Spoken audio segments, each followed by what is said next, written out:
നാരായണീയം ദശകം 12 വരാഹ അവതാരം ശ്ലോകം 10.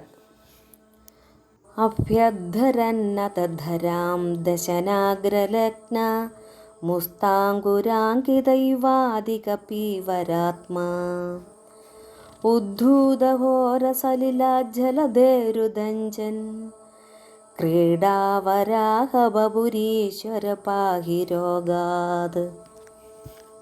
10ന്റെ അർത്ഥമൊന്ന് നോക്കാം.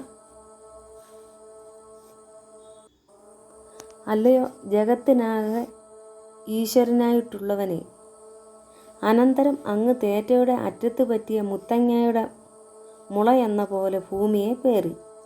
അതുകൊണ്ട് അടയാളപ്പെട്ടവനായി വീണ്ടും വലുതായ ശരീരത്തോടുകൂടി ഇളകി അലയടിച്ചു മറിയുന്ന സമുദ്രത്തിൽ നിന്നും ഉയർന്നു വന്നു. അങ്ങനെയുള്ള മായാ വരാഹത്തിൻ്റെ വടിവത്ത ഭൂമിയെ ഉദ്ധരിച്ച ഭഗവാൻ എന്നെ എൻ്റെ ആമയങ്ങളിൽ നിന്നും രക്ഷിക്കണമേ, എൻ്റെ ദുഃഖങ്ങളിൽ നിന്നും രക്ഷിക്കണമേ എന്നും നാരായണ ഭട്ടതിരിപ്പാട് പറയുന്നതാണ്.